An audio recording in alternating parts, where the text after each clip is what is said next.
This piece is from the Afo tribe, Afo, and the Afo tribe is to the north of Ghana, roughly, and picked it up when I was traveling around in West Africa.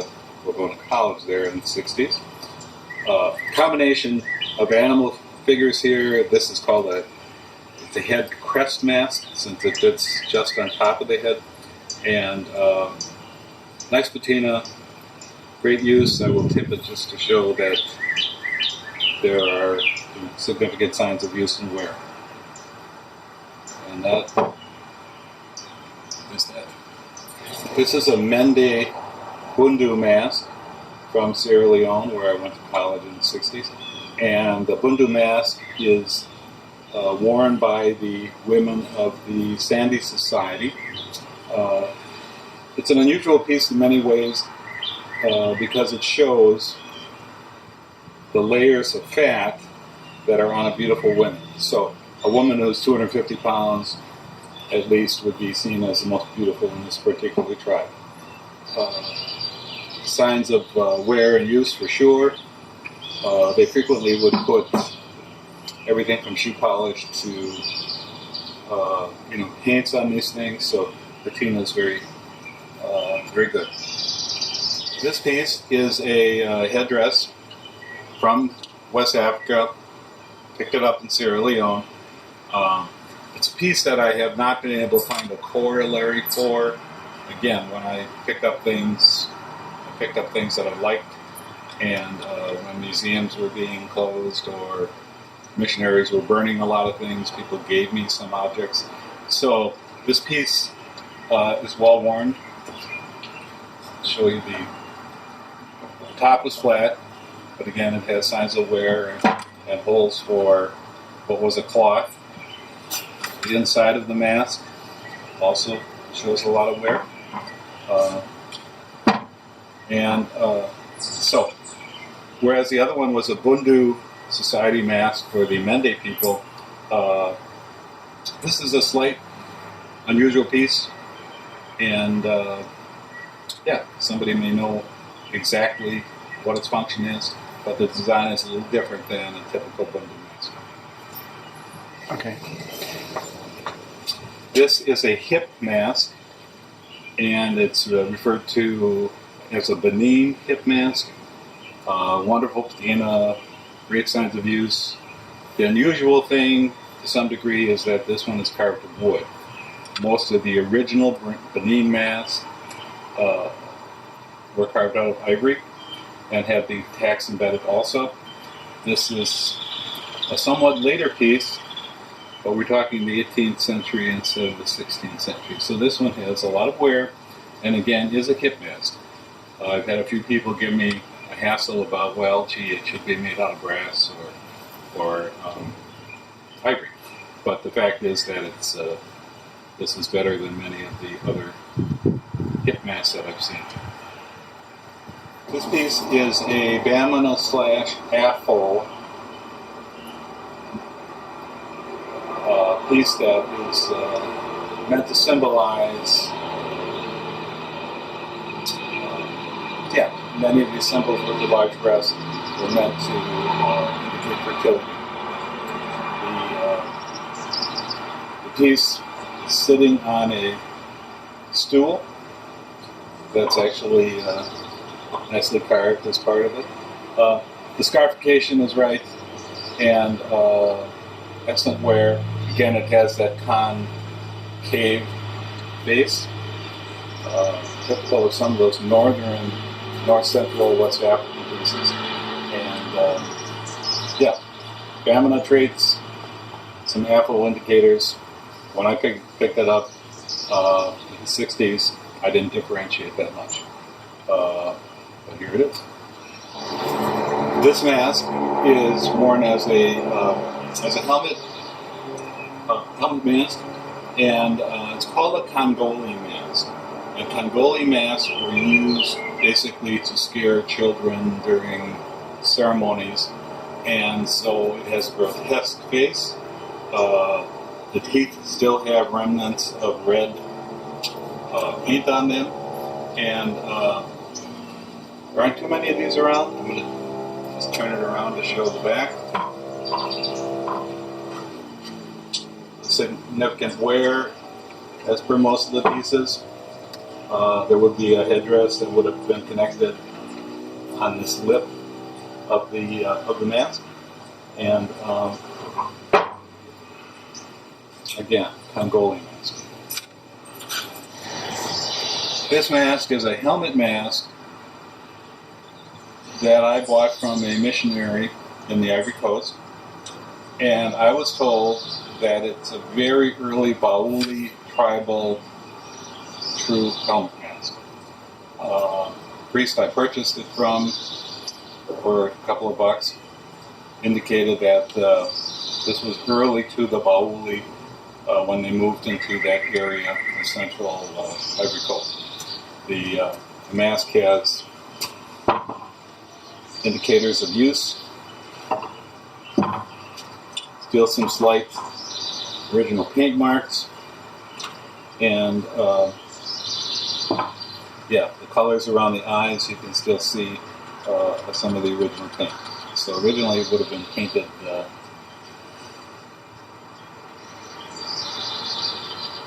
it would have been a painted piece. It's a large mask. The horns, shape of the eyes, and so forth, yeah, indicate what was told to me as a pre-Bauli piece. I will add that when I collected things there, although I was somewhat older, I collected things that I loved, and there was no such thing as getting a tribesperson or a missionary to write out a receipt. So this was collected from my personal travels. This is a mask that was identified to me in Guinea as a Karanko mask. And Karanko, yeah, are the tribe. Oftentimes in literature, people refer to these as Toma masks. It's not a Toma mask, it's a Karanko mask. It's a wonderful piece. Fetish materials in the forehead, the mirror. This would have been put on the wall of a building. Occasionally they were worn. I did not see this mask being worn, but it came from Karanko area. And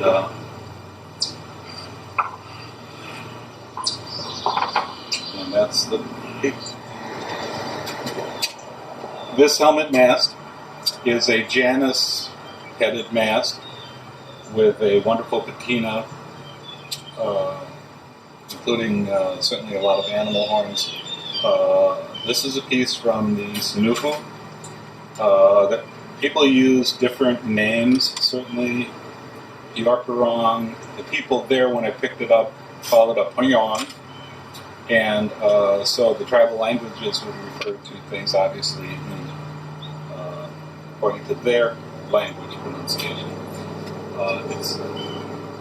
The Janus head is done quite well. Clear signs of use. The bottom of it has a bite bar showing that when the mask was worn on the head,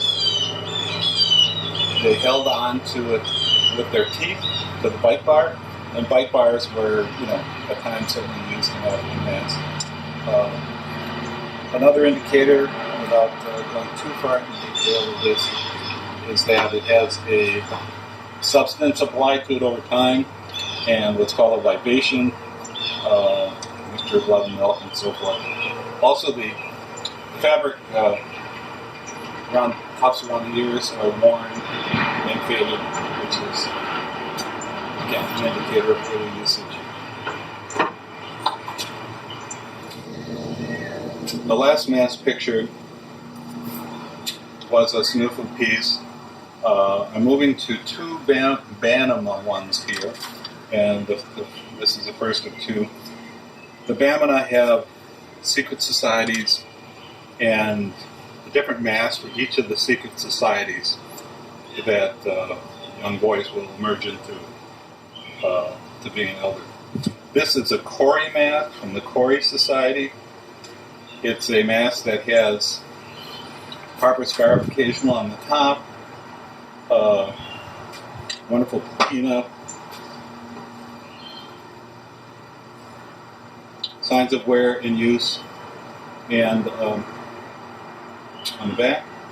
So again, this is a Bamana Tribal Quarry Society mask. This piece is called a Chihuahua, and this also is another level of the secret society of the Bamana.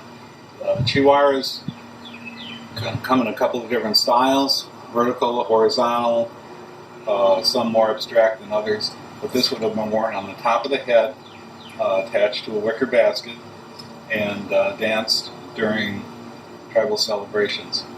This vertical one is nice wear, use, little ties in the ears in terms of the wear, and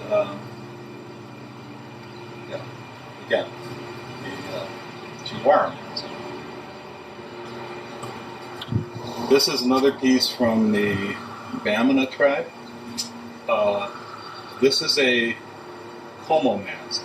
The Como mask is another level, again, of Bamana secret society, and this is a fairly, there's no such thing as typical Como mask, but this one has the tufts of hair and the applied libations, which are worn off somewhat over time. The attached animal horns. Just tip it on the side a little bit. Would have been worn on the head. Yeah, nice patina. Excellent example of a Bamana Como mask. Is another Bamana figure. This piece was a shrine figure.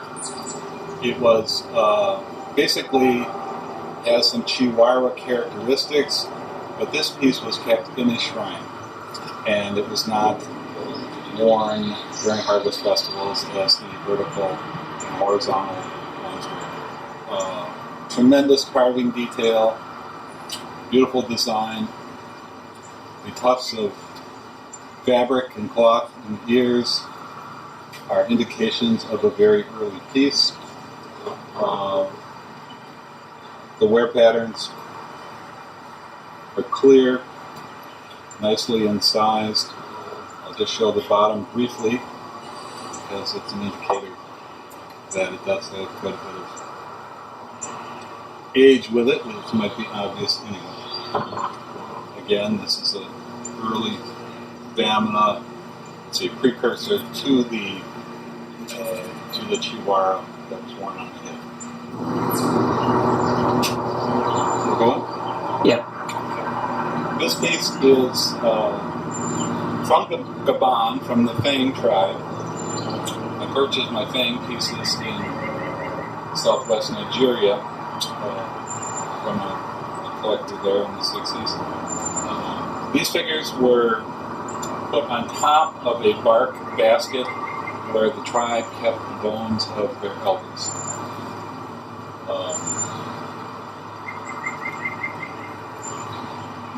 This piece shows good signs of wear, and it has the original top to the bark basket.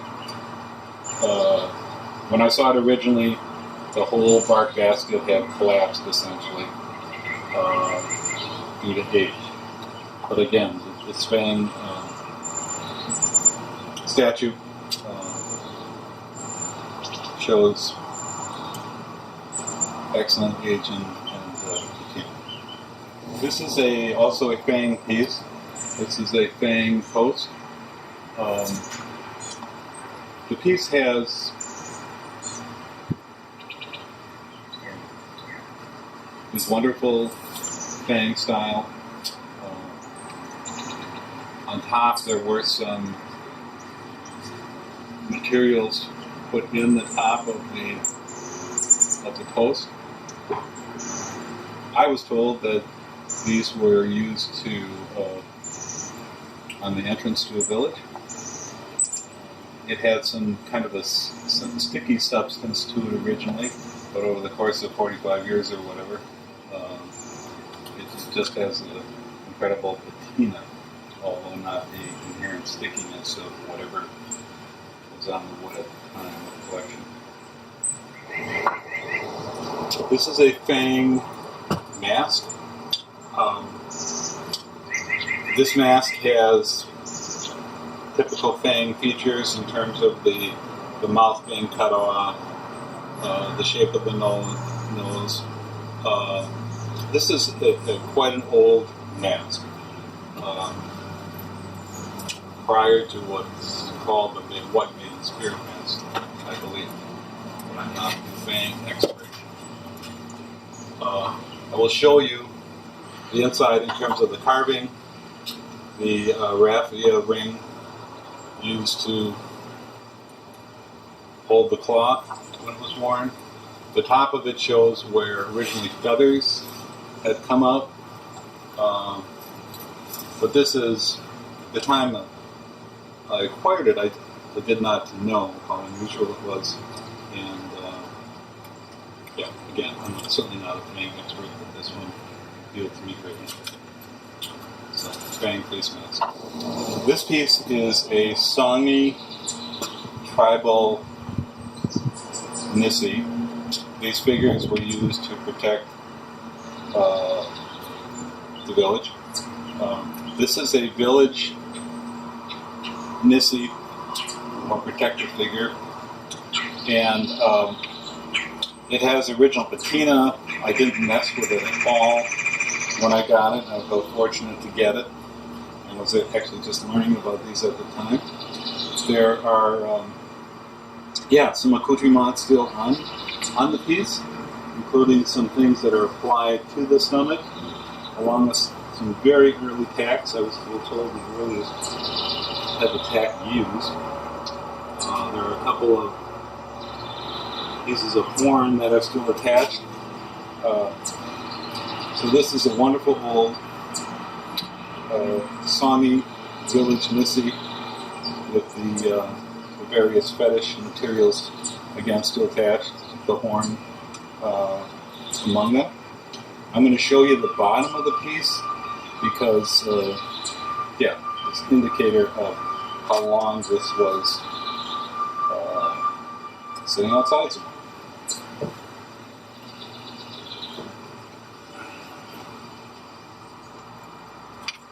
The bottom of the piece is quite worn, and again, an indicator of it being used to guard the village, as opposed to being in a hut.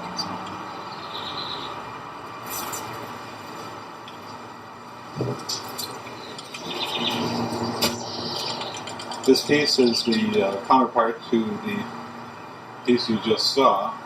This is a Nissi, a protective figure from, again, the Sami tribe. This piece was kept in a hut, and it has significant wear, not as much, I think, as if it had been outside, but it has a pattern of tacks. It has an area of fetish pouch in the stomach, as many of them do, and a protective figure from the Sami tribe. I'll turn it around just. So a wonderful piece. There's a piece of some kind of skin attached at the bottom. That I'm not sure of, but it came with the figure at the time, so I left it there. This piece, all of 5 inches of it, is from the Yaka tribe. It's a similar to Yaka fetishes. This one has a wonderful patina. Again, fetish packed around the middle. Some feathers emerging from the arms, if you will. But the style of carving and the patina are wonderful. And again, so Yaka fetish figure.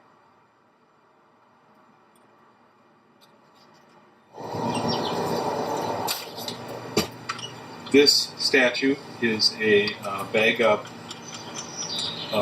Some refer to it as a Timu bird figure. Uh, this is a figure that has a lot of wear.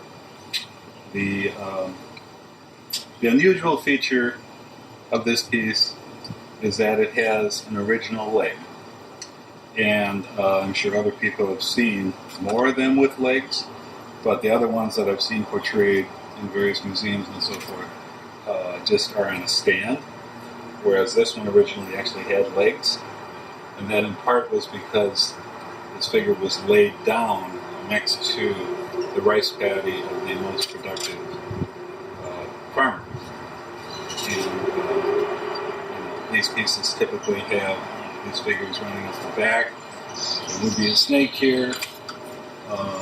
There's loss of the head. And this piece was actually, this piece I did not collect in Africa. This was collected from somebody in the States a long time ago, to be honest with you. I'm not sure where that would have been, but it would have been early on in my collecting.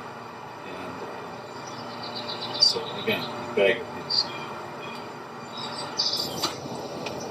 This is a bag of piece, also. Obviously, different kinds of bag of piece. This piece is wonderful because it has original paint as well as a lot of wear.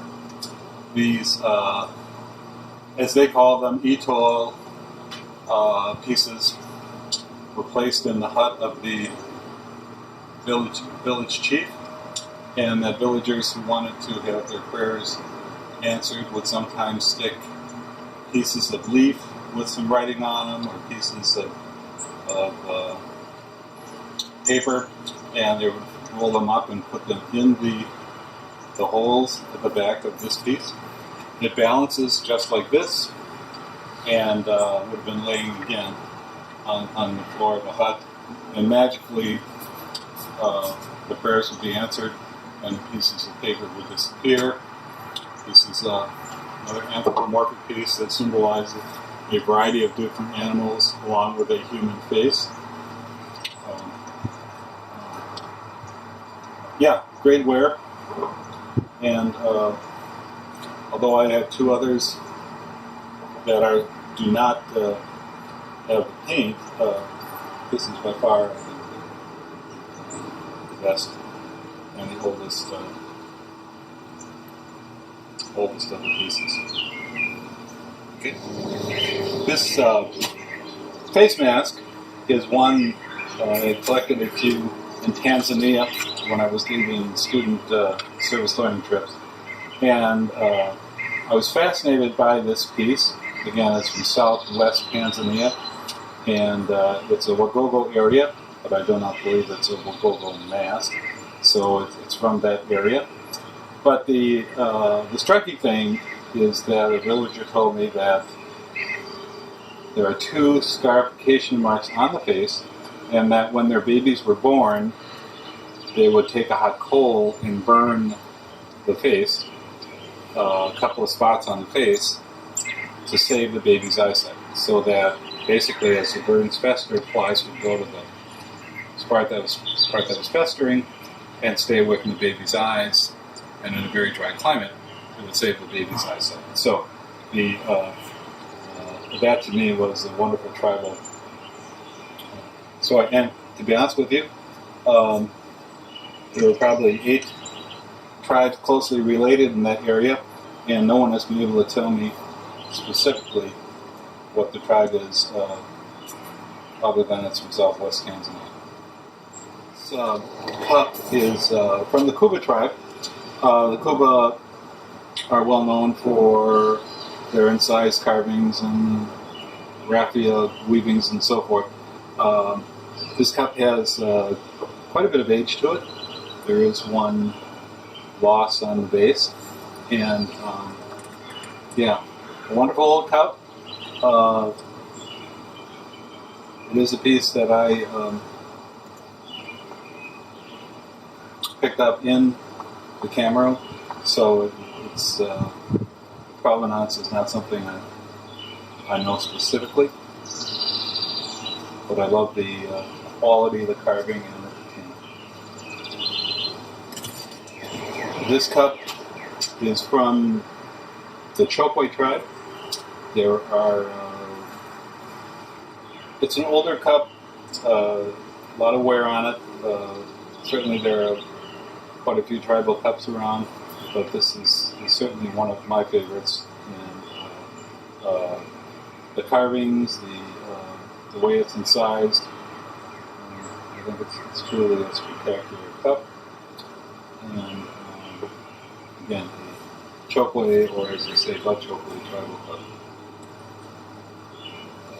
This mask is from the Kuba tribe, a sub-tribe of the Kuba called the Lele, so referred to as Kuba Lele. And the mask, well carved, patina and style of carving, congruent with those that are documented.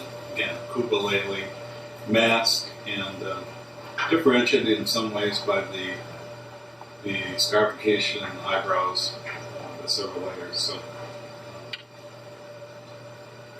Kuba Lele. This is a boa, B-O-A, war mask.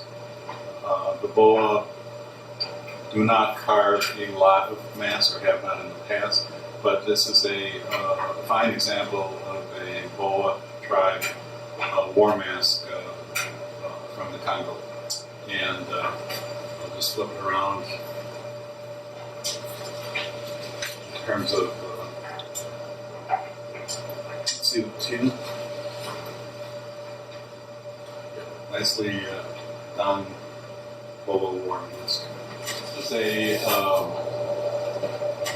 mask that was identified as the Gangela tribe.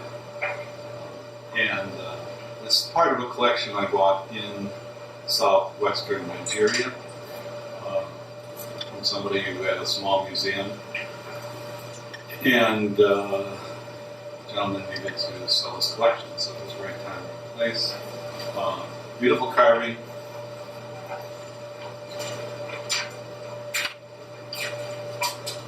The holes for what would have been the beard and so forth have significant wear, and again the combination is certainly a sign of tribal use over time. All right. This mask is from the Ngbaka, Ngbaka. The Ngbaka mask, the one definitive feature is how the nose comes down in an elongated, symmetrical carved form, scarification appearance. The mask has, again, good use. It's an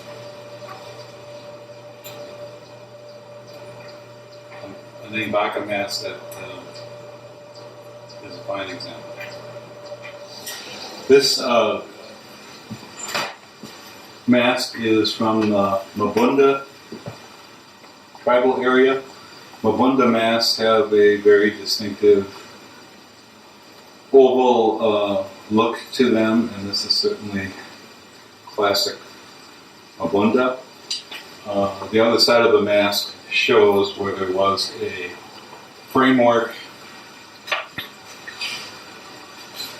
that had a cloth attachment to turn it into a helmet mask, in effect. The framework was of bamboo, and there are remnants of that. So, again, these remnants or traces of earlier history are highly significant. Again, Mabunda. It's from the Congo, by the way, actually, southern Congo. This mask is from Tanzania, fairly recent acquisition. I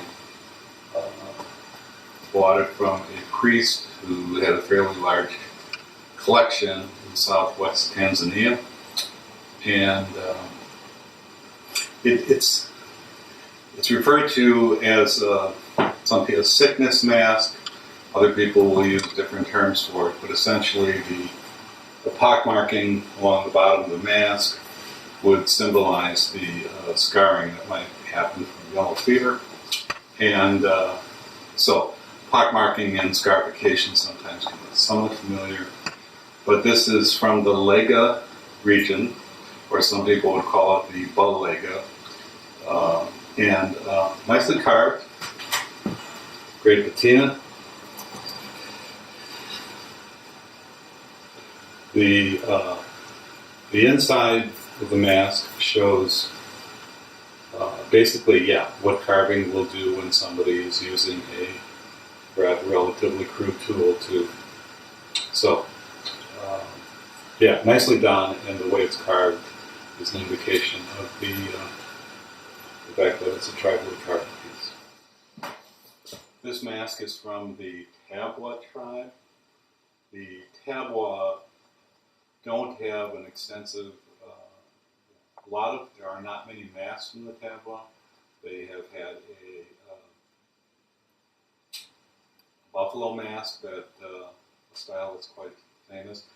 But this mask has not only age and is somewhat unique, but it has a proper scarification pattern on the front, which is typical with Tabwa pieces. Very little available after 1940.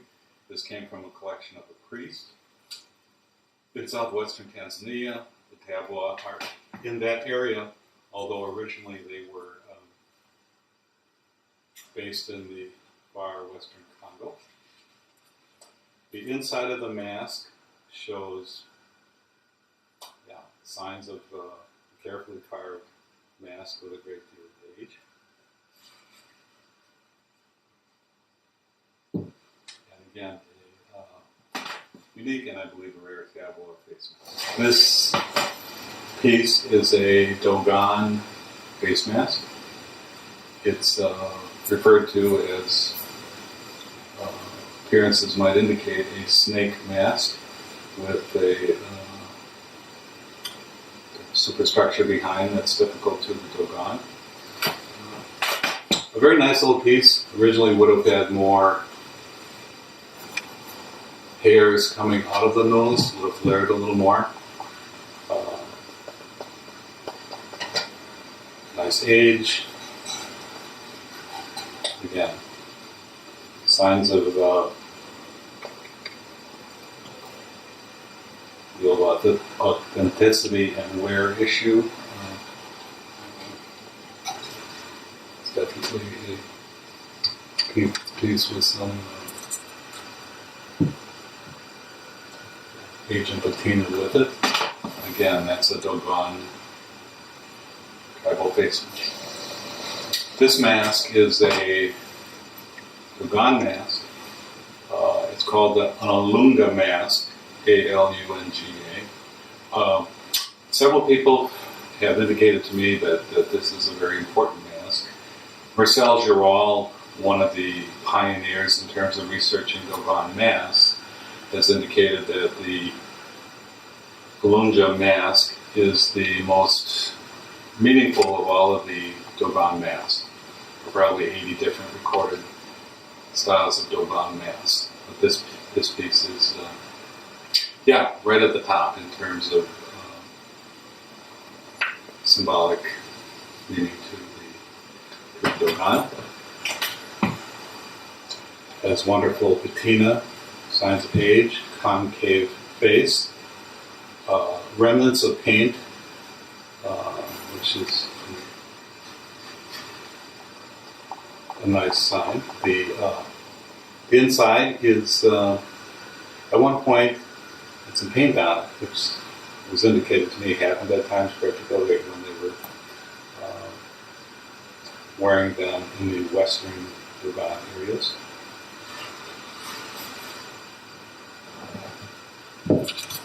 Again, this Dogon tribal Alunga mask.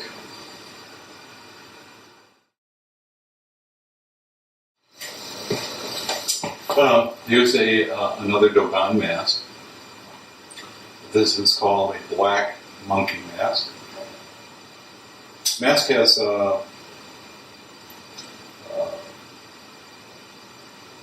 it's authentic in all regards. Many masks from this area are copied and sold to tourists and so forth. This one is an authentic mask. It's a tribally used piece. The shape of the ears is important because, that's the way an ear should appear on this style of Dogon mask. Patina and age and authenticity seem to be quite clear. There's a bite bar in here. I'm not sure it's the original bite bar, but it certainly is an indication of how the bite bar was used.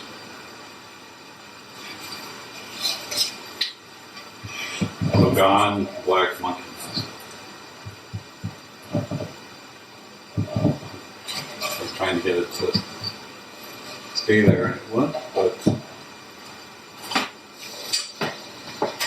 this mask is a Dogon monkey mask, and there's been some dispute between people I've showed it to in terms of the name of the mask. What I will say is that this mask has been used ceremonially. It has a patina built up over time, a sacrificial patina, which would generally be a combination of millet and milk and blood sprinkled over the surface over a number of years. Again, this mask would have had a ceremonial function, and with this kind of patina would not have been worn in this form.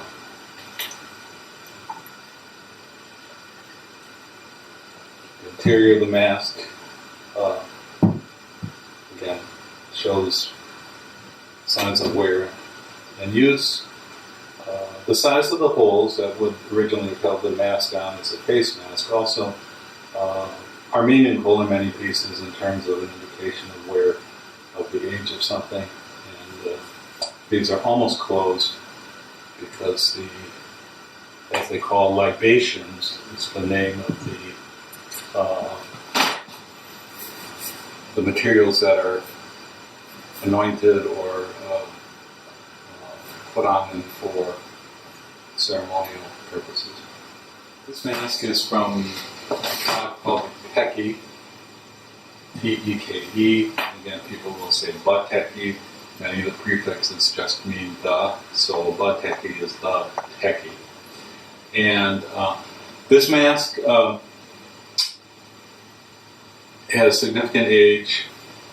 Each design on the mask has a different kind of meaning, and I have that all recorded in terms of the symbolism involved, which is quite fascinating.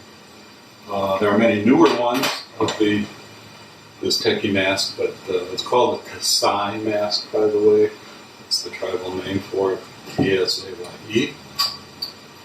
Some people intermingle the name of the tribe and the name of the mask, but that's the name as I'm familiar with it. The interior of the mask, again, was a face mask. This has a wonderful patina, and it's frankly a great mask. The Teke did not, there was a long period of time where they did not make face masks, roughly from the 1930s through about 1980. They did very few masks, and this one is certainly from before that period of time.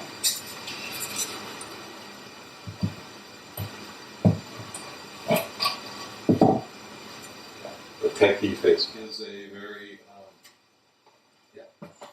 incredible Ligbe mask, Ligbe, L-I-G-B-E, from the Côte d'Ivoire. It's an early example of a Ligbe mask. Among the pictures we have, there's another later Ligbe mask, and comparing the two, this is a significant early piece. It had part of it, half was painted white, the other half was painted blue or indigo originally. A lot of wear. The symbolism is as it should be in terms of the style of carving and scarification.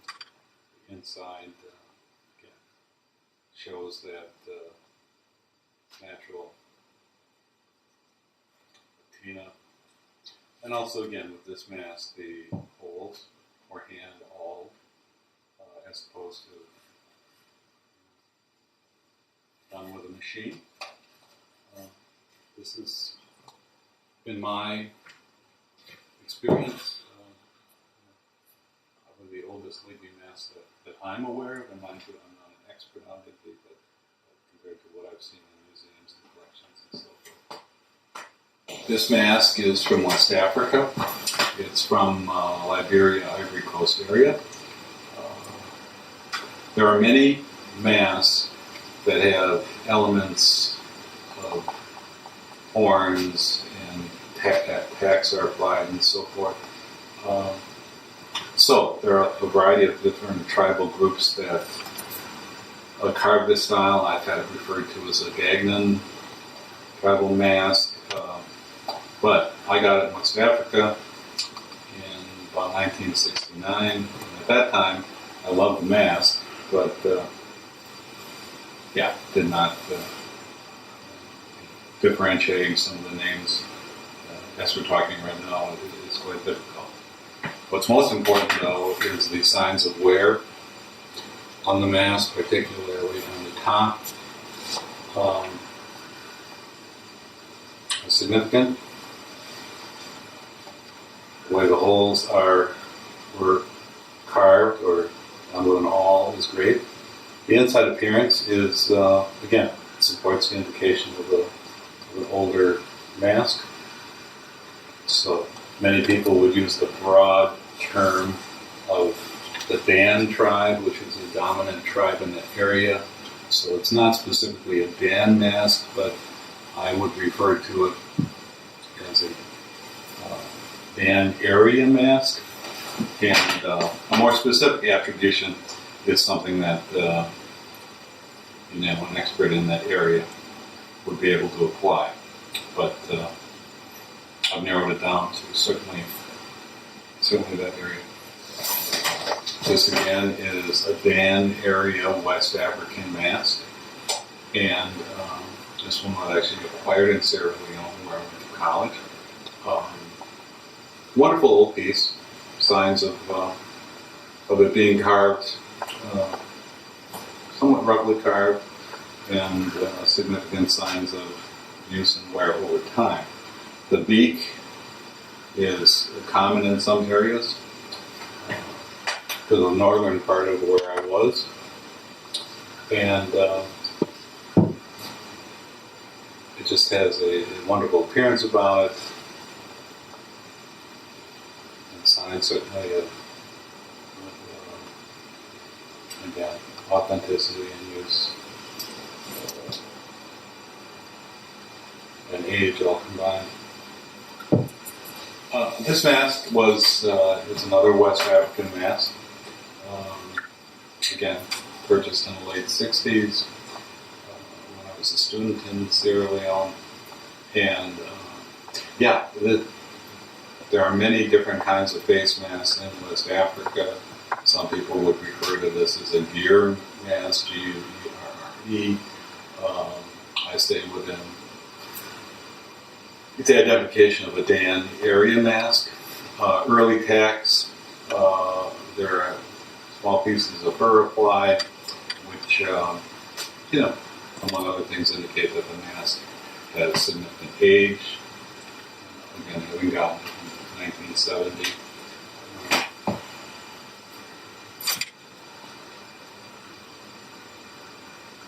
The side of the mask and the interior mask show a lot of marks where there are all kinds of accoutrements attached. And but it has a significant appearance, distinctive appearance, with a pair of right hands actually coming across the top of the eyebrow region. Same style of bulging eyes. And a couple of horns. Originally, I believe the horns would have come up a little bit further, but yeah, it certainly is a great looking West African mask. This mask is was acquired north of where I went to college, and north of Sierra Leone. It's from a tribe called the Konor, or Konor. Fairly unusual mask in that there weren't many of them available. This one was supposed to be destroyed because a mosque had moved into the area, and any representation of an animal or human was deemed against the laws of Islam. So some of these pieces were ready to be sacrificed, if you will, to the tenets of a particular religion. The Konar did not carve many masks, but they're beautiful. They, the style of carving with the horns and the scarification pattern is great. They also would have embedded a magical substance into the forehead. Right now there are two nails, old nails sticking out of that area, as there were sometimes, but implanted again in the forehead, as with the Toma and other tribes in that area. Yeah, there would have been some kind of a, I'll just refer to it as a spiritual significant substance applied to the forehead. Horns are pretty well dominant. The mouth is actually implanted with aluminum, tiny little aluminum pieces for teeth, which was not that uncommon. Aluminum was around for a long time. Given the holes for the attachments and the appearance of the interior, this is a mask that would, yeah, has it all. Again, age, authenticity, rarity, and patina. So, Konor tribal mask. Okay.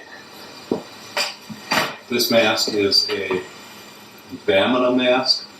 When I picked it up, I wasn't sure. I was actually in the Mossi area. Mossi being a tribe, M-O-S-S-I, that's west of the Bamana. And, but it has a somewhat unique style from the other Bamana mask. It's identified as a Kori Society mask, one of the secret society levels for the Bamana. And one person referred to it as an anteater mask, but frankly, identification of the exact name of the mask has been difficult. It is definitely a Kori Society mask, which are all masks that represent an animal. Nice patina, again, slightly different shape, but there were certainly many different animals represented in the corner. This is a Dan, literally Dan tribal mask, as opposed to a Dan area mask. This Dan mask is a female mask indicated by these slanted eyes. Male masks in the Dan have a oval eye. And it's a small mask.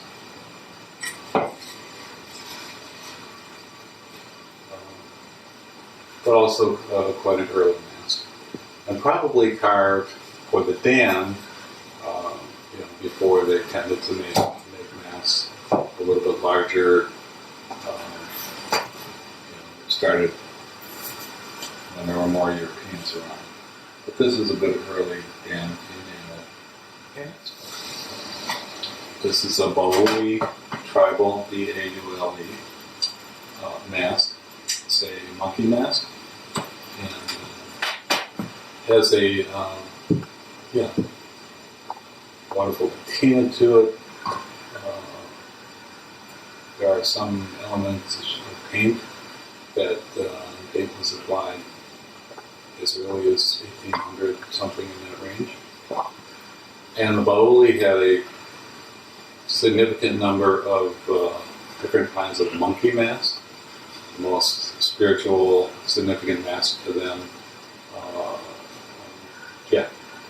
was a style of monkey figure. And so this is a very nice, holy monkey mask. This West African mask is sometimes referred to as a spider mask. Again, a specific tribal subgroup. His identification is available, but I'm just referring it for the demonstration purposes as a West African mask. This would have been from the Liberia, Ivory Coast border. The spider mask, as I will call it, has tack supply, obviously a pattern of horns, and has great patina.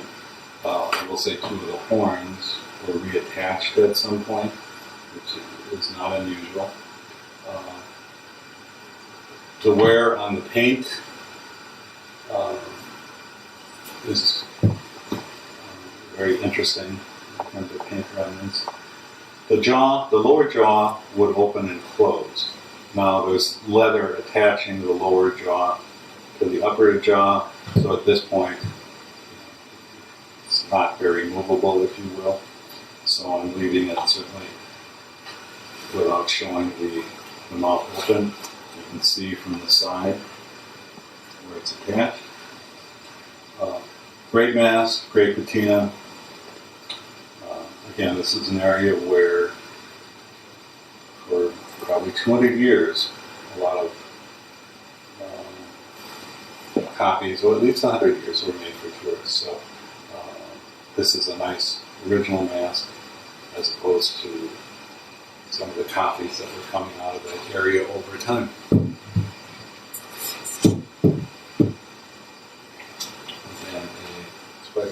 This mask was actually collected in the Ivory Coast. A route that I traveled with, we had to go quite far inland or up country around a city called Douala, and this had been in a collection of a priest where we spent Christmas Eve with, trying to travel during break. And this mask the wood is extremely thin. It may be the oldest mask that I have. Implanted. The lower jaw is missing, and although there would have been a minimal plate for the lower jaw, but in terms of age and wear and just the fine carving, this mask from the identified to me as an early Baoli mask, and from the Ivory Coast. This mask was acquired when I was in Tanzania around 2000, and it's identified by the collector that sold it to me as a Makua mask, M-A-K-U-A. The Makua are on the southern edge of Tanzania. They're related to the Makande, which are tribes that people know a lot about, that are from Tanzania in general, but Makua are sort of the southern neighbors of the, but related to the Makande. M-A-K-U-A. Nicely carved mask.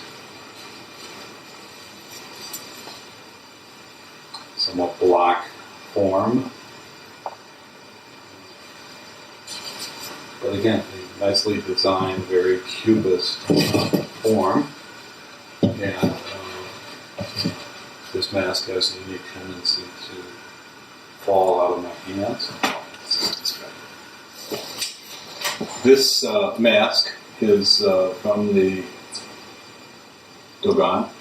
It's called a Satimbe mask, S-A-T-I-M-B-E, and the figure on top of the base mask. This great mask, in part because it's an early example of a Satinda mask. It also has wonderful remnants of original color, and so with the color in the right places, pattern of red and white, but certainly red being the dominant background color. I will indicate or mention that some people would refer to the style of the lower mask as a wallow or antelope mask. The figure on the top makes it overall what they call it a Satinda mask. And turning it sideways, the style that it's carved, the figure is crouching or sitting on a defined seat. Well carved, good age. A very nice Satinda mask. This mask is a Makande mask. The Makande are perhaps the most dominant, at least in terms of reputation, tribe in Tanzania, primarily Western Tanzania. This is a wonderful, abstract, early rabbit mask. Unique design elements, certainly integrating a couple of different animal and human with a bit of an anthropomorphic piece. These figures are known, but also not at all common.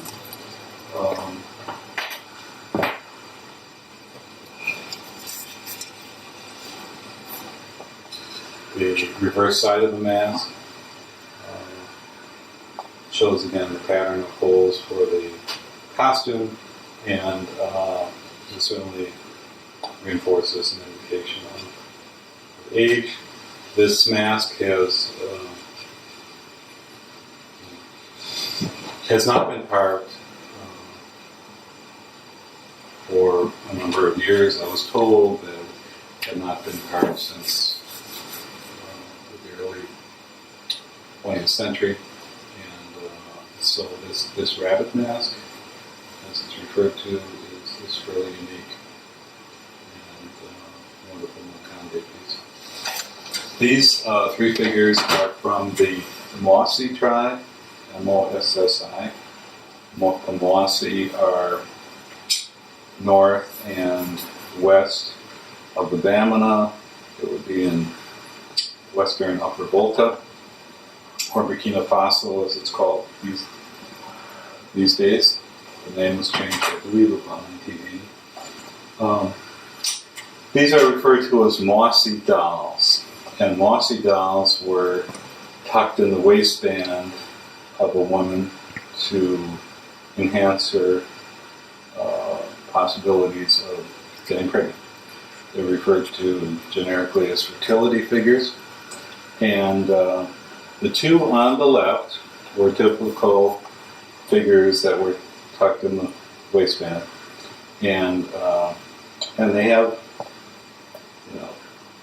great age. They're early and not reproductions.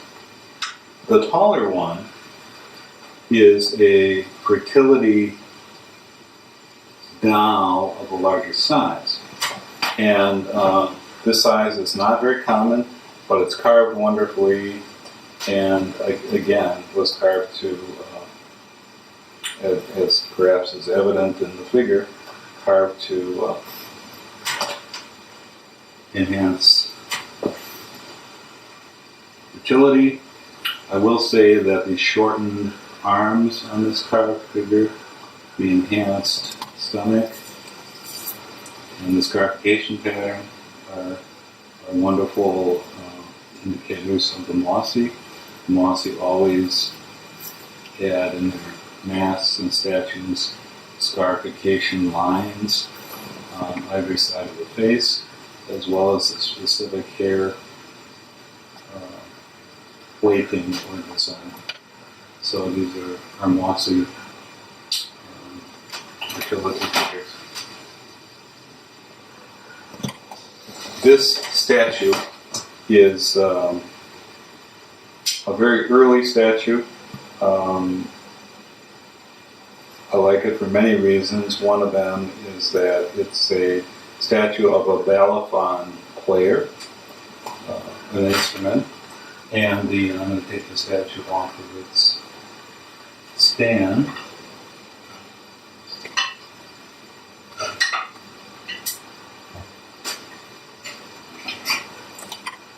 I'm going to very smoothly do that.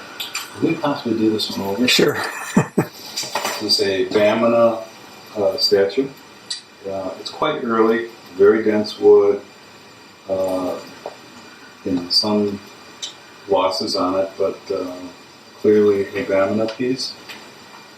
This is the Bamana balafon player, and balafon being a series of small gourds which gave different notes. This is one of the few I've seen like that. The shape of the ear is typical for a Bamana statue or mask. This display has great patina. There's a slight loss over the very bottom of the nose, but this very heavy, dense wood is quite an early piece. This piece is a mossy tribal head crest mask, and it's a very old piece, but some losses, but wonderful indicators of an early head crest mask. Some people refer to it as an eagle head crest mask, with the flowing carving and the chevron color patterns, it's very distinct, very distinctly mossy. Despite the losses over time, it's a wonderful early mossy tribal head crest. This is a mossy head crest mask. Slightly different area, a little bit newer than the one that we just saw. This one obviously has the flowing horns, similar nose, similar chevron pattern in terms of coloring. Again, a head crest mask, and this would be an anthropomorphic antelope mask. Quite beautiful when they're danced.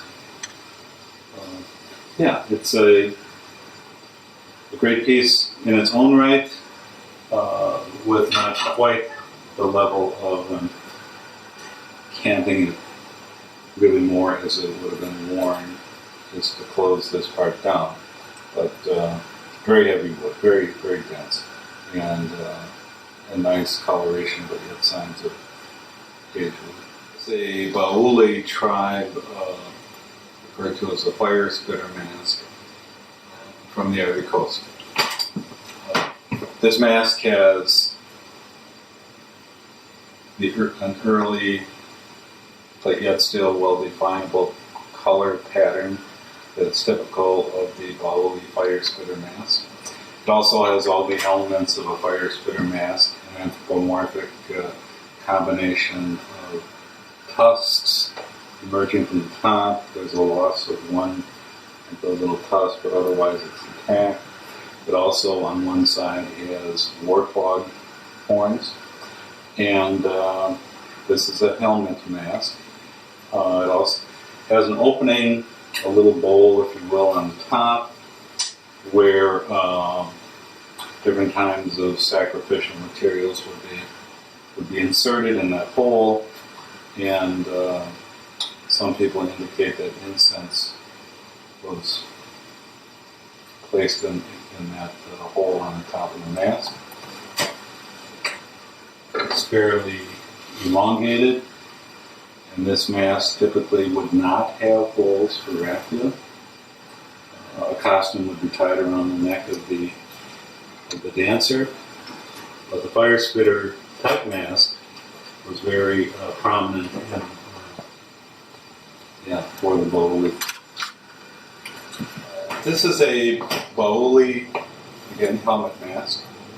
A little unique in terms of the coloring and style. It's referred to as a Goli Glen mask, and has the typical features of the horns, the large mouth, and the way the eyes are shaped, even the way the carving is. But again, the Goli Glen is different from the fire spitter. I will say that the last mask and this one of the commonalities is that a dancer would at times spit sparks out of the mouth, and that's where the term fire spitter mask came in. The Goli Glen mask was oftentimes red and black. This one being black is, it's not highly unusual, but red and black was more of a common pattern. And again, there's actually a hole there by the mouth that shows where they would spit the sparks out of. So, Baoli Goli Glen.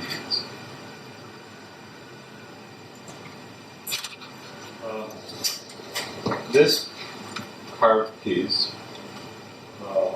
is from the Afo area, northern, north of Ghana, and early on we had an Afo mask. I've had people tell me that this was used as a dance costume, as literally it was taped to the chest as breasts. And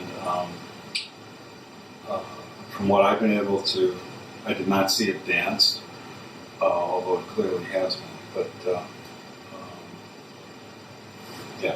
it's the style of what appear to be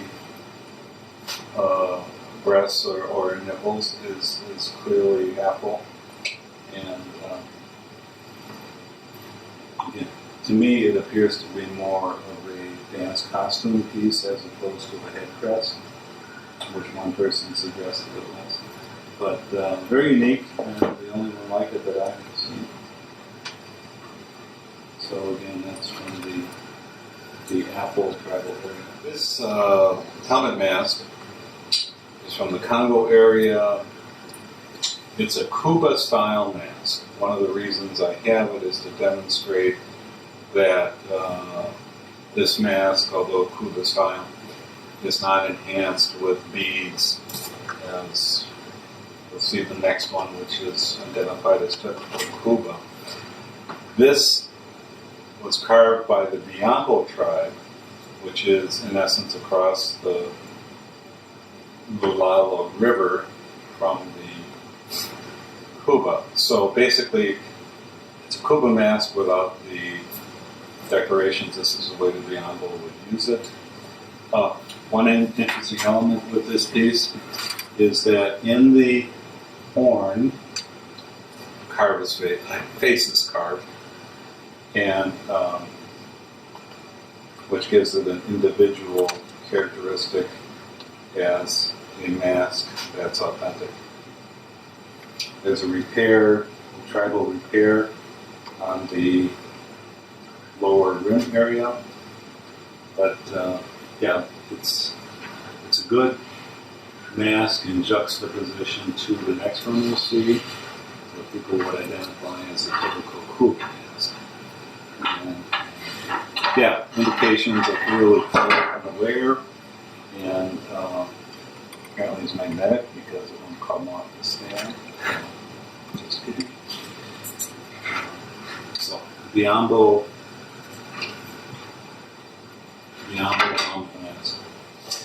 This mask is a Kuba mask.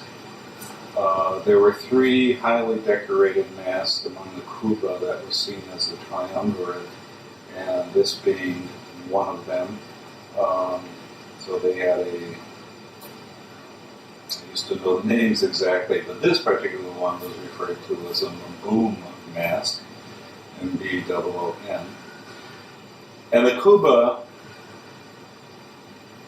this detail perhaps is important, their masks were carved by another tribe, and the tribe would trade the carved masks to the Kuba, would then enhance them with the beadwork and the accoutrements.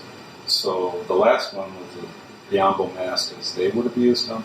This is, in essence, the same type of mask with the Kuba, typical Kuba enhancements in terms of beads and shells. Yeah, beautifully done. Interwoven strips of brass on the forehead. Typical pattern of beads. The top of the mask, woven raffia, which was used in the Kuba for many things. Raffia skirts and so forth were made in the same way. Cowrie shells, which were used as money up to a certain point. Early European trade beads.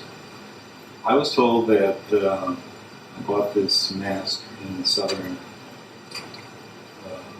very southwestern tip of Nigeria from a dealer, and he indicated that he was told there's one red bead on the front of this mask, and as I turn it around, you can see the side turn. There's also one red bead in the back of this mask, and that was what happened when they wanted to authenticate a mask as opposed to one that would be sold to tourists. So that one bead combination is to demonstrate authenticity, and I don't have a secondary source on that, but it makes a great deal of sense to me.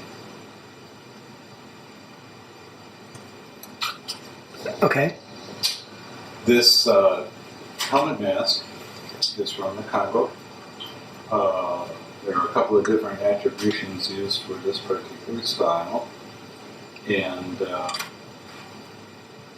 Lualua tribe, and also the Bende were identified with this helmet mask. It's a classic style that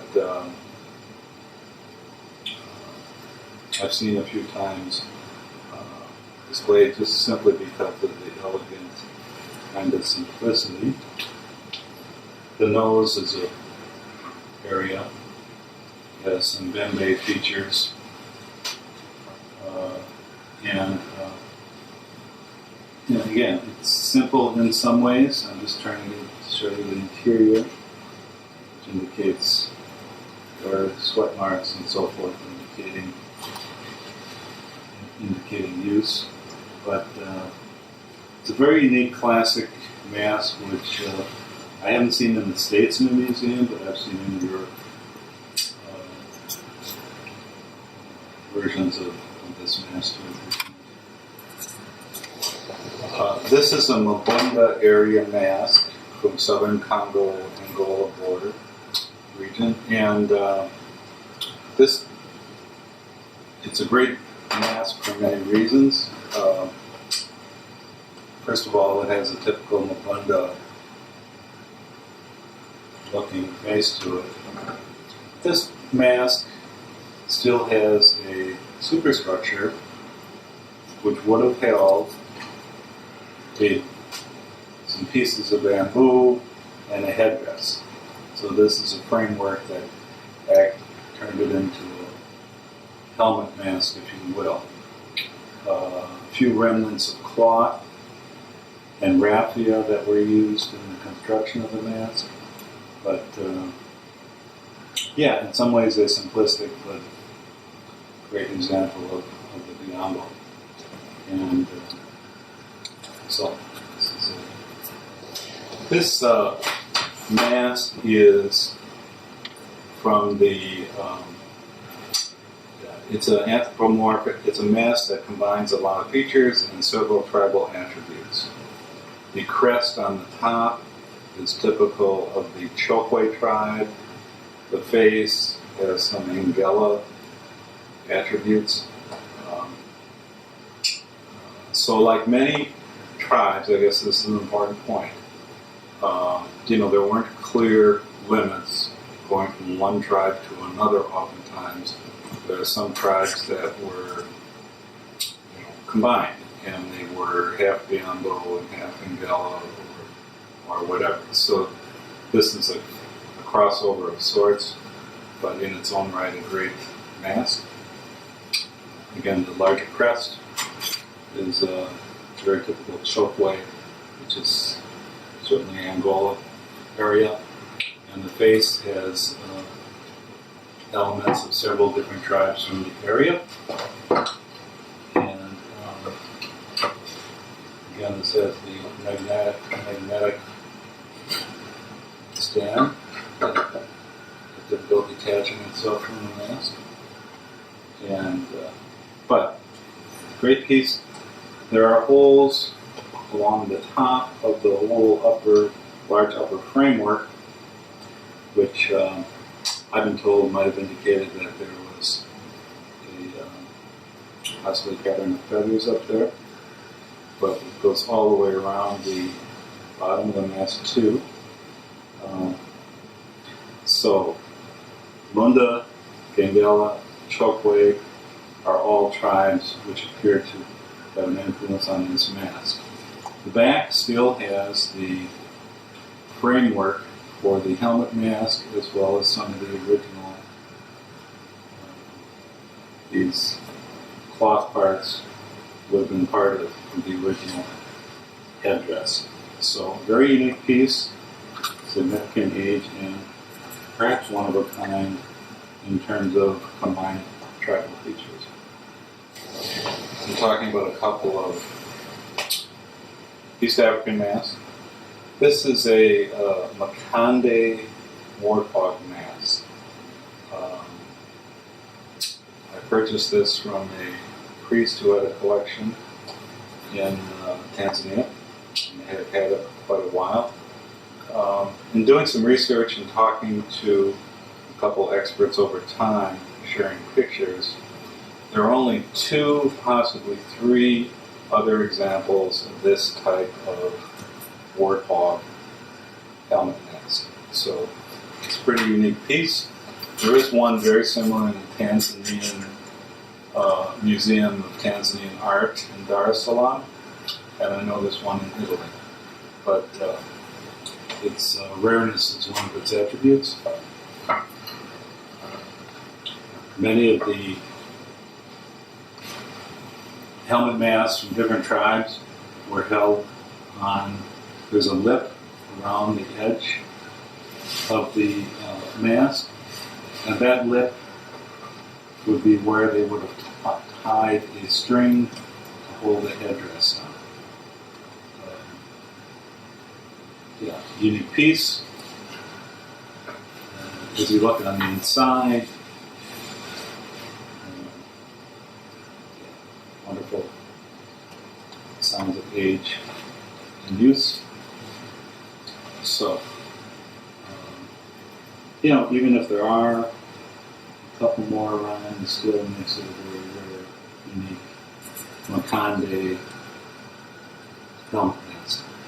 This is a Sukuma tribe helmet mask from Tanzania, in the northern part of Tanzania.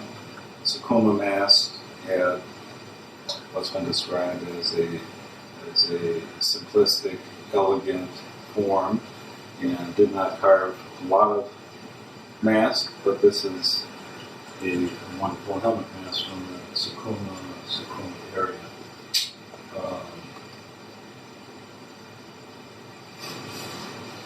Great signs of age and use. wood actually was carved very thin, and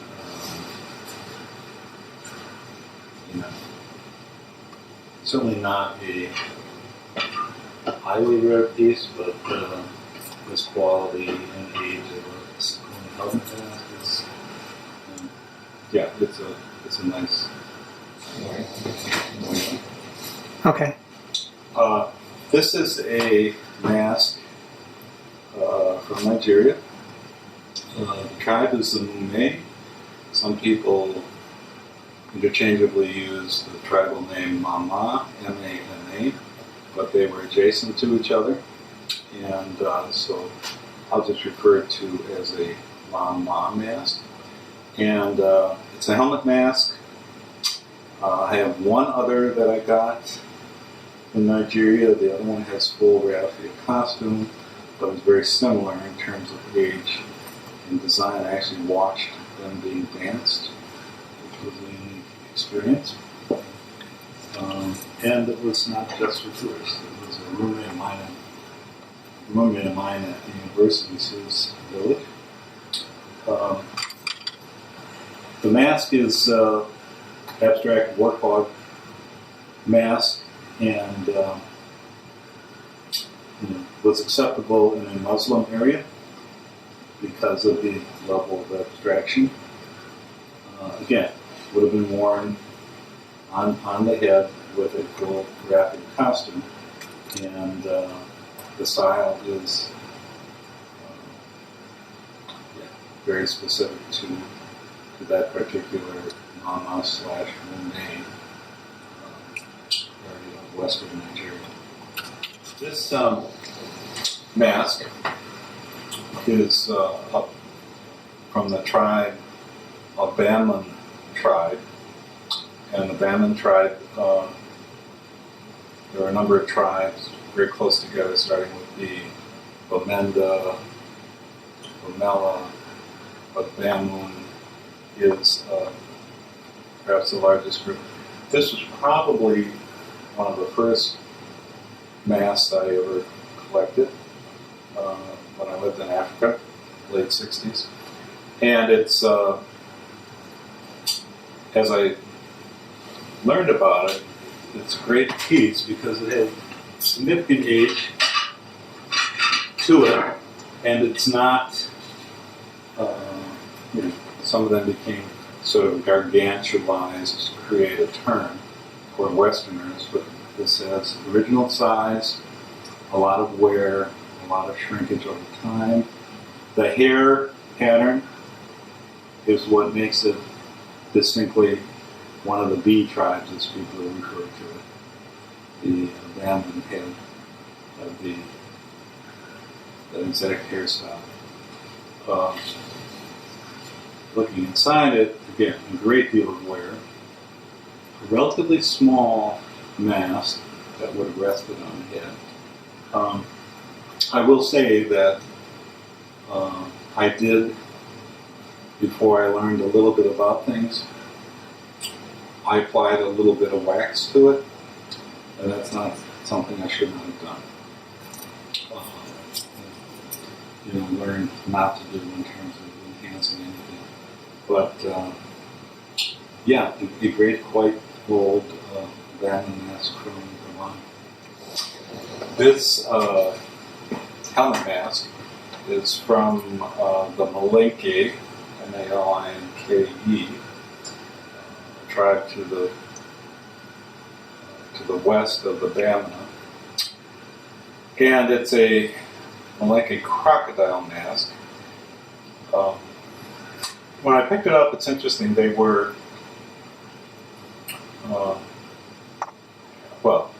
they were working to fix it because it had quite a bit of wear, and there was a gentleman actually carving new teeth. And anyway, the bottom line is that they were willing to give it up because, it has significant wear. The Malinke are a tribe that has some characteristics similar with the Bamana. Malinke used aluminum and brass stripes and appliques on their masks, and this is an example of the on the side. There's aluminum striping, some pounded brass on the ears, but it's actually odd thing to say, but older than it looks, and it's a pretty unique crocodile mask. Turn it around. I can probably, to get the effect, I don't need to turn it around, but I can somewhat unintentionally open the jaw.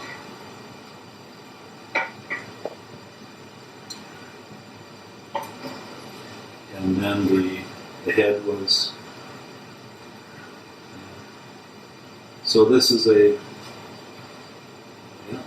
very much tribally used mask with very typically Malenke features. I have not seen a crocodile mask similar to this, although there were a number of crocodile masks in that area, particularly those areas close to the Niger River. So, Malenke crocodile mask with metal applique. This is a large helmet mask that, again, was part of that collection that I got in southwestern Nigeria. It's again, quite a large helmet mask. It has some chevron patterns carved into the bottom edge of it. The facial features are chokwe, Gangela. It's interesting because the mask does not fit a specific tribal designation, although again it has chokwe features, but it's certainly quite large for chokwe mask. It has signs of, the wood shows signs of age. The edges show signs of age. It's quite, the inside is clearly shows signs of use and wear and age. So this is I'm calling it a chokwe area helmet mask, and like some pieces, it's from just because it doesn't have a defined association, it doesn't mean that it's not specific to a small tribe that we don't know a whole lot about. So, chokwe area mask, and in some ways unique. This statue really has quite an amazing patina. It's from the Mossy area, but it's not a Mossy statue. I have not. I've talked to several people, showed it to them, and so I got an upper volta, but it has a distinct, the way the hair is carved and so forth. It has some dominant characteristics, but I was told that this statue was used as a substitute for the body, and that the statues were actually buried in lieu of the body.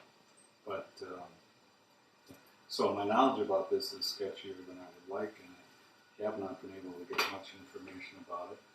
Again, fabulous patina. It has an amulet, much like sub-Saharan groups oftentimes do, an amulet carved into a necklace around the neck, but that's quite worn.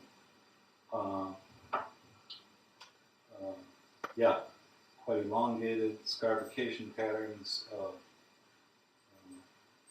do not appear to be mossy, but it's a fabulous piece, and before I go any further, we'll spend some time researching it more. It does appear that at one point the left leg had broken.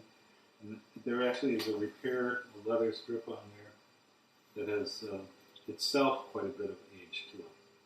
So I will just say, with this piece, more to come in terms of information. This is a bass, B-A-S-S-A statue. And the Bassa are a tribe along the West African coast. They use some helmet masks. This type of hat statue is generally has some religious ancestor connotation. The facial features of the Bassa are quite distinct, including kind of a jutting mouth. Also, the hairstyle is quite distinct with the Bassa, and many tribes in Africa have half figures of sorts for ceremonial reasons. I don't think this was in a, sometimes they were put into a pot or a basket when there was a half statue. This looks to me like it was used as is, and I have seen some similar copies. But, so, a Bassa ancestor, I think, figure. This cup is from the Congo. It's a Wango tribal cup. Wango cups, which also have some characteristics of the Kuba, they're quite popular, and this is a very excellent example in terms of quality of carving and scarification. Wango cups have been copied quite a bit. This again I bought with this collection I got in Nigeria in '69, and this has quite a bit of where there are some indications that it was used ceremonially in terms of some sort of liquid being used as a palm wine cup or something like that. So I'm cautious about it. I love the look of it. It's not something that I've had many of my things identified, juried of sorts when I've done museum shows, that kind of thing. But this is a beautiful piece, and but I personally,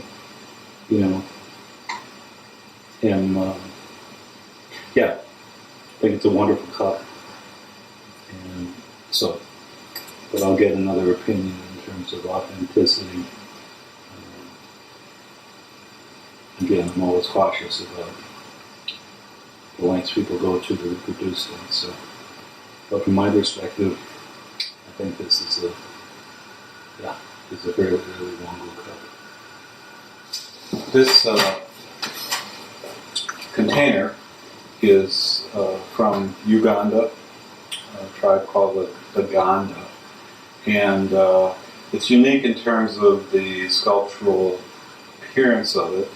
It's hollowed out very finely, so it's the walls are relatively thin, and it's truly a work of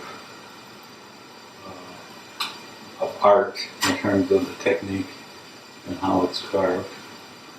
Typical Uganda pattern, again quite light because it's hollowed out, and the Uganda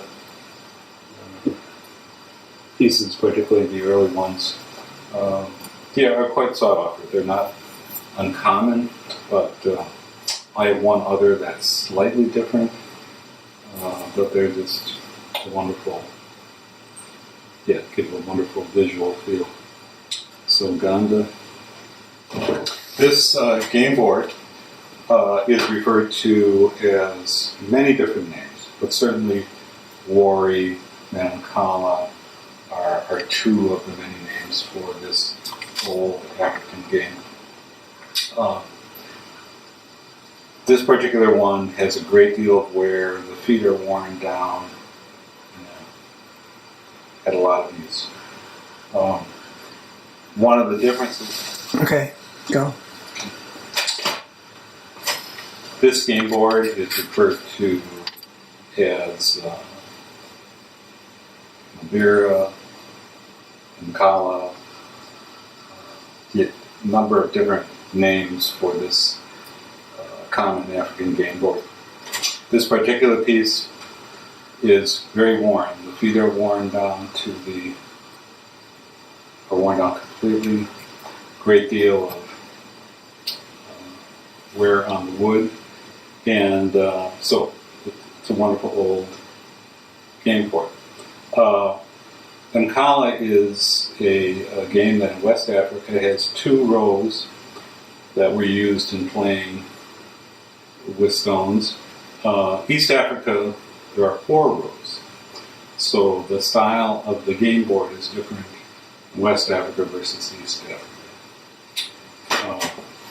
It's a common game, but this one shows a great deal of wear, tremendous patina, and had been used for a long time. I will say that in some parts of Africa, particularly sub-Saharan Africa, they actually will dig holes in the ground and use that as a game board. In essence, they make the earth their game board. So probably the most common, certainly game type activity across Africa. And that's Nkala.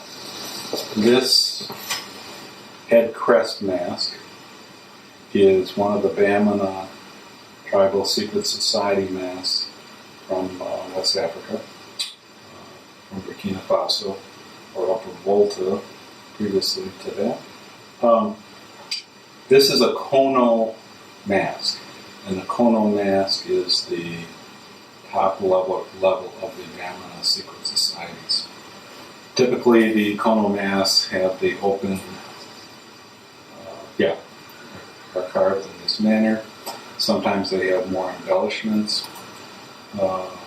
This one has scarification with a patina of some type of libation on top of it. The horn here is carved into the top of the piece rather than being a real horn. But it's a very good example of a Kono mask. And when I do presentations, I have copies of each of the Bamana Secret Society levels, and this is an excellent example of a Kono. This statue is from the Dogon, and it's an ancestor statue, and a statue that has great wear. Some of the Dogon ancestor statues were put in caves, but this particular type of statue was left outside, leaning against the cliffs where their villages were. And over time, wear patterns are very distinctive. So this basically sat outside for several generations, and the wear is highly distinctive and indicative of a Dogon female ancestor statue. This statue is from Nigeria. It's from the Mambila tribe in western Nigeria. And the Mambila have very unique statues. There's a small version of this ancestor statue called a Tedep. This particular piece has 3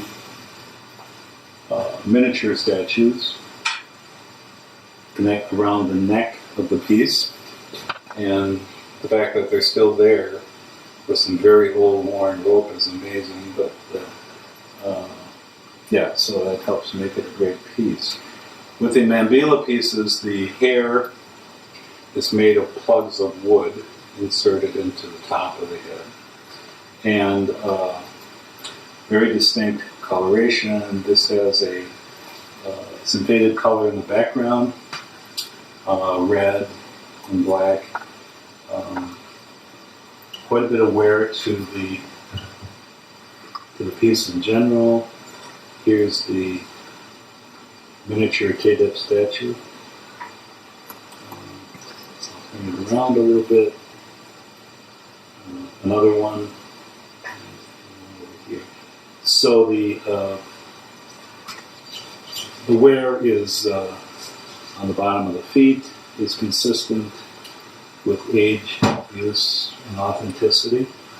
And so this Mandela statue is, an excellent example of an ancestor piece from the Mandela. This statue is part of that fairly large collection I was able to buy in southwestern Nigeria when I was going to college over there.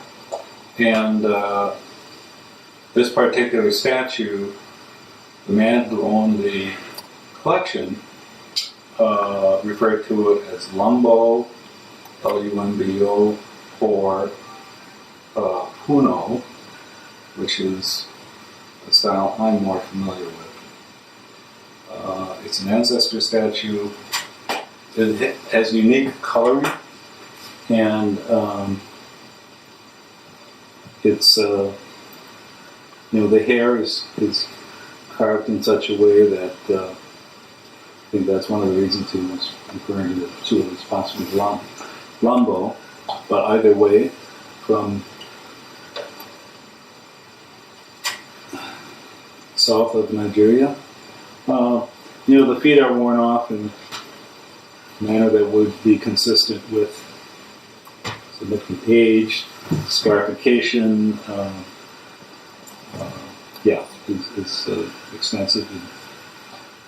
So,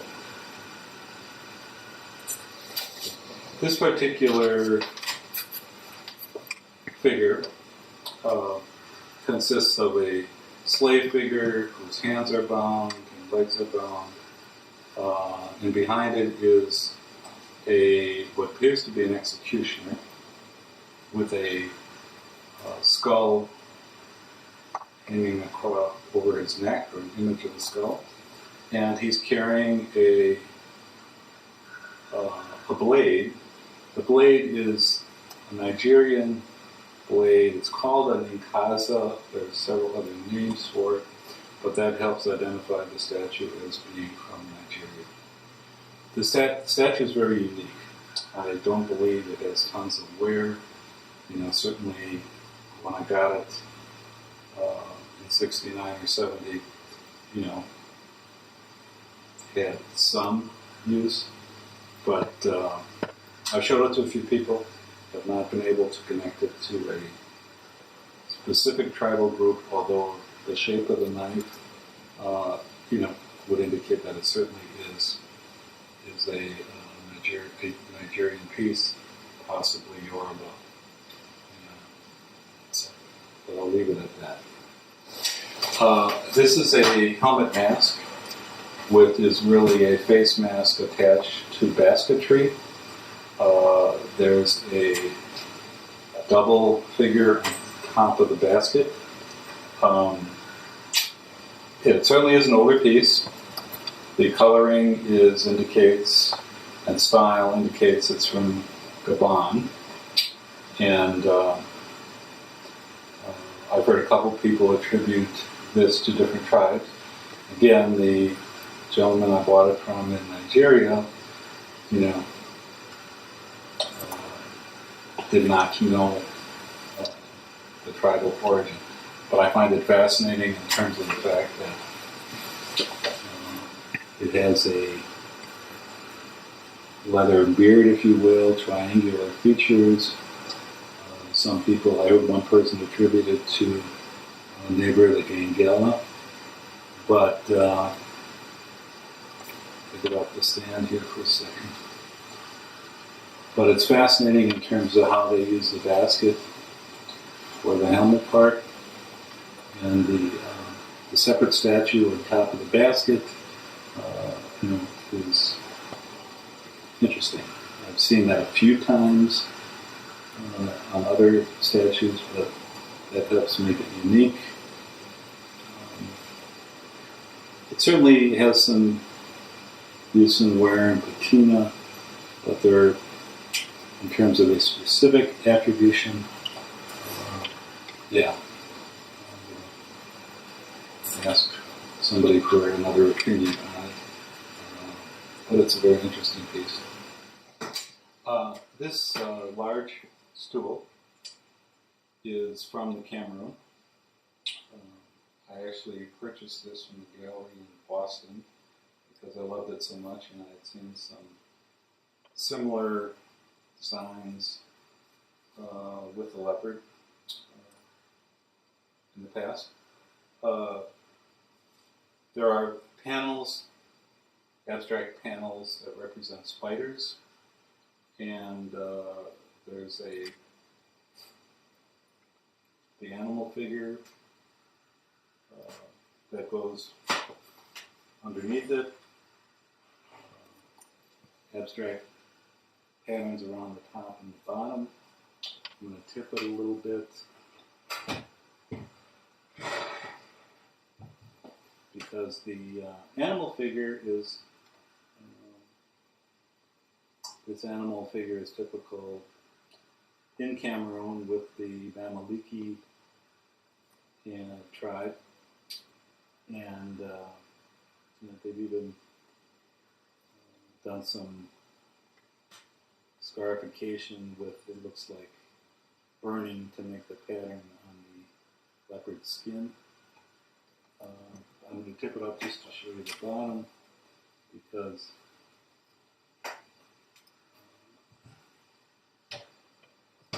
the bottom, there, careful enough, shows clear signs of this piece having a fairly long history inside a hut or a king's residence of some sort. So, great stool, and definitely from Gabon, and the Bamileke band tribes. Here we have 5 heddle pulleys, which are the top part of a weaving setup, and these heddles are relatively unique in that the figurative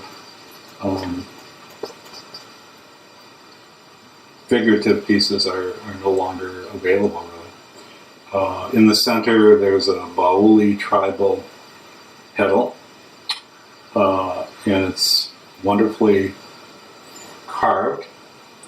On the right side, there is a Sinufu heddle with still some of the weaving attached that held it to the whole system.